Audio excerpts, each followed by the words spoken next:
أنا مرتاحة جدا، مرتاحة جدا جدا جدا جدا، وسعيدة جدا جدا جدا جدا جدا، لأن يمكن أنا الوحيدة اللي على يقين باللي حصل. وربنا يعني سهل قوي إجراءات العمرة وسهل الجوازات السفر اللي طلعت في 24 ساعة، يعني كانت حاجة قرفتها الحقيقة هايلة.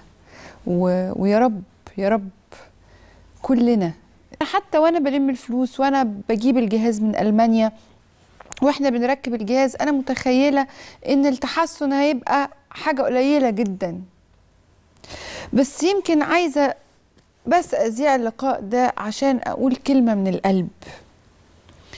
يمكن بتعدي علينا أوقات كتير قوي بيبقى كلنا في ضيقة، وساعات كتير ما بنعرفش المعنى الحقيقي للحياة، والضغوط بتاعتنا كل يوم بتخلينا في دايلاما كده، في دوامة، مش عارفين نركز في ان احنا نعيش.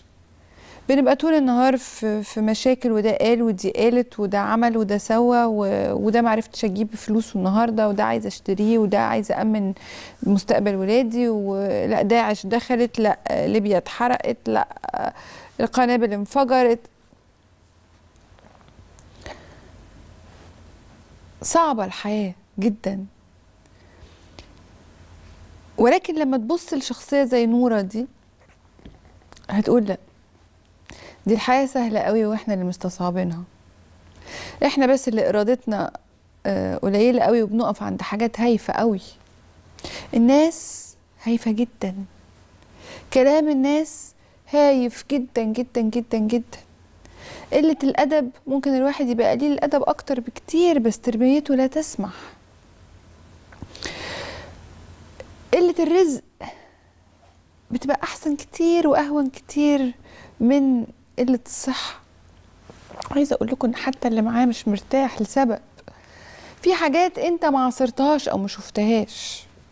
يعني مثلا اللي معاه فلوس يجيب على قد الفول والطعميه و مش متعود ياكل لحمه مثلا، مش هتبقى حاجه مهمه قوي بالنسبه له، وهيفرح بيها قوي لما ياكلها.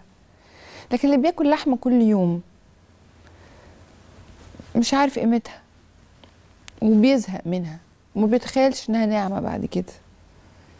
يعني كل واحد فينا ربنا مديله او واخد منه، وبيديله بقى ان هو يستمتع بده، ده يوحشه، ده يعرف قيمته. فكرة ان انت لا، انا مش باردة، انا بس واثقة جدا من اللي احنا بنعمله.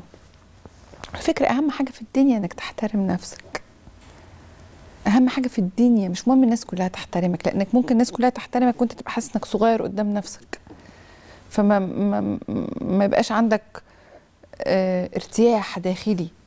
لكن لو كل الناس بتحاربك وبتقول وبتعمل وبتسوي، وانت عارف انك على الحق وعلى يقين ومتأكد منه، بتبقى محترم نفسك جدا ومبسوط جدا ومرتاح جدا. لازم تشوفوا لقاء نورة اللي جاي ده وتاخدوا منه درس رهيب، انك لازم تفضل تقول الف حمد وشكر طول حياتك، ولازم تعرف ان مفيش مستحيل، قادر على كل شيء. يعني لما تشوفوا اللقاء بتاع نورة ده قبل وبعد، انا متهيألي ان لازم كلنا ننام النهارده بنقول سبحان الله ولا اله الا الله ولا حول ولا قوة الا بالله. بجد